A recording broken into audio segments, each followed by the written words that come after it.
നമസ്കാരം. വളരെയധികം കാലിക പ്രാധാന്യമുള്ളതും എന്നാൽ പലപ്പോഴും നമ്മൾ അർഹിക്കുന്ന പ്രാധാന്യം കൊടുക്കാതെ തള്ളിക്കളയുന്നതുമായ ഒരു പ്രശ്നമാണ് പരിസ്ഥിതി സംരക്ഷണം. ഇന്ന് ഈ പരിസ്ഥിതി സംരക്ഷണത്തിന് ഒരുപാട് പ്രാധാന്യം നൽകുന്നതായി പറയപ്പെടുന്നുണ്ടെങ്കിലും എത്രത്തോളം അത് പ്രാവർത്തികമാക്കുന്നു എന്നുള്ള കാര്യത്തിൽ സംശയമുണ്ട്. സ്കൂളുകളിലായാലും സാമൂഹ്യ പ്രവർത്തകരുടെ ഇടയ്ക്കായാലും കോളേജുകളിലായാലും ഒക്കെ പരിസ്ഥിതി സംരക്ഷണത്തെക്കുറിച്ച് പറയുക എന്ന് പറയുന്നത് ഏറെക്കുറെ ഒരു ഫാഷനായിട്ട് മാറിയിട്ടുണ്ടെങ്കിലും പ്രവൃത്തിപഥത്തിൽ എത്രത്തോളം ഇത് കൊണ്ടുവരുന്നു എന്നുള്ള കാര്യത്തിൽ എനിക്ക് സംശയമുണ്ട്. പക്ഷേ പല പല കാരണങ്ങളാൽ പരിസ്ഥിതി നിരന്തരം ചൂഷണം ചെയ്തുകൊണ്ടിരിക്കുകയാണ്.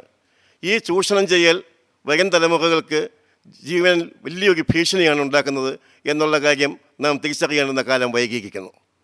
തിയറിറ്റിക്കലായിട്ട് ഒരുപാട് കാര്യങ്ങളൊക്കെ പറയുന്നുണ്ടെങ്കിലും ഈ തിയറിറ്റിക്കലായിട്ടുള്ള കാര്യങ്ങളൊന്നും കൂടുതൽ മനസ്സിലാക്കാതെ തന്നെ പ്രായോഗികമായിട്ട് പ്രകൃതിയെ സ്നേഹിക്കുന്ന ഒരു മനുഷ്യന്, പ്രകൃതിയോടുള്ള കടപ്പാടുള്ള ഒരു മനുഷ്യന് പരിസ്ഥിതിയെ സംരക്ഷിക്കുക എന്ന് പറയുന്നത് വളരെ അത്യാവശ്യമായ ഒരു കാര്യമാണ് എന്ന് മനസ്സിലാക്കാവുന്നതേ ഉള്ളൂ.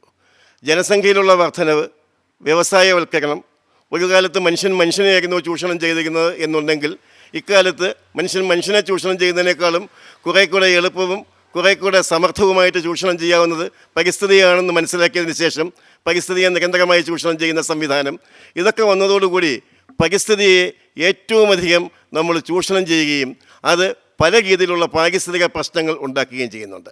ഇത് കേരളത്തിലോ ഇന്ത്യയിലോ മാത്രമുള്ള ഒരു പ്രശ്നമല്ല, മറിച്ച് ആഗോളതലത്തിലുള്ള പ്രശ്നമാണ്. ഈ പ്രശ്നത്തിനുള്ള ഒരു പരിഹാരം ഉണ്ടാക്കണമെന്നുണ്ടെങ്കിൽ പ്രകൃതിയെക്കുറിച്ചും പരിസ്ഥിതി സംരക്ഷണത്തെക്കുറിച്ചും ജനങ്ങൾ ബോധവാന്മാരാകേണ്ടതുണ്ട്. അതിനുള്ള ഒരു എളിയ ശ്രമമാണ് നേച്ചർ ക്ലബ് വേൾഡ് വൈഡ് എന്ന പേരിൽ ഉള്ള സംഘടന ചെയ്യുന്നത്.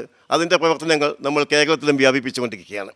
കേരളത്തിൽ ഈ നേച്ചർ ക്ലബ് വേൾഡ് വൈഡ് പശ്ചിമഘട്ട സംരക്ഷണത്തിൻ്റെ പ്രാധാന്യം മനസ്സിലാക്കിക്കൊണ്ട് പശ്ചിമഘട്ടം സംരക്ഷിക്കപ്പെടാത്തത് കൊണ്ട് ഇവിടെ ഉണ്ടാകുന്ന ഉരുൾപൊട്ടലും കാലാവസ്ഥാ വ്യതിയാനവും മാനവരാശിക്കും മറ്റ് ജീവജാലങ്ങൾക്കും നിരന്തരമായി ഉണ്ടായിക്കൊണ്ടിരിക്കുന്ന പ്രശ്നങ്ങളും ഒക്കെ പരിഹരിക്കുന്നതിലേക്ക് വേണ്ടിയുള്ള ഒരു എളിയ ശ്രമം എന്നുള്ള രീതിയിലാണ് നേച്ചർ ക്ലബ്ബുകൾ സ്ഥാപിച്ചു തുടങ്ങിയിട്ടുള്ളത്.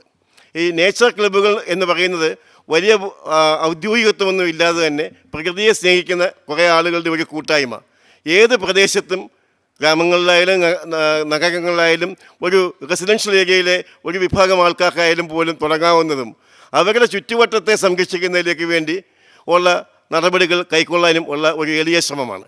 ഈ ഒരു ചെറിയ ശ്രമത്തിലൂടെ വ്യാപകമായ രീതിയിൽ പ്രകൃതി സംരക്ഷണ പ്രവർത്തനങ്ങളെ ശക്തിപ്പെടുത്താമെന്നും പ്രകൃതി സംരക്ഷണത്തിൻ്റെ പ്രാധാന്യത്തെക്കുറിച്ച് ആളുകളെ ബോധവൽക്കരിക്കാൻ സാധിക്കുമെന്നും ആ ചെറിയ തുടക്കം ഒരു വലിയ ഭാവിയിലേക്കുള്ള അല്ലെങ്കിൽ ഒരു പ്രകൃതിയെ സംരക്ഷിക്കുന്നതിനുള്ള വലിയ ഒരു ശ്രമത്തിൻ്റെ ഒരു തുടക്കമായി തീരും എന്നുമാണ് ഞങ്ങൾ പ്രതീക്ഷിക്കുന്നത്.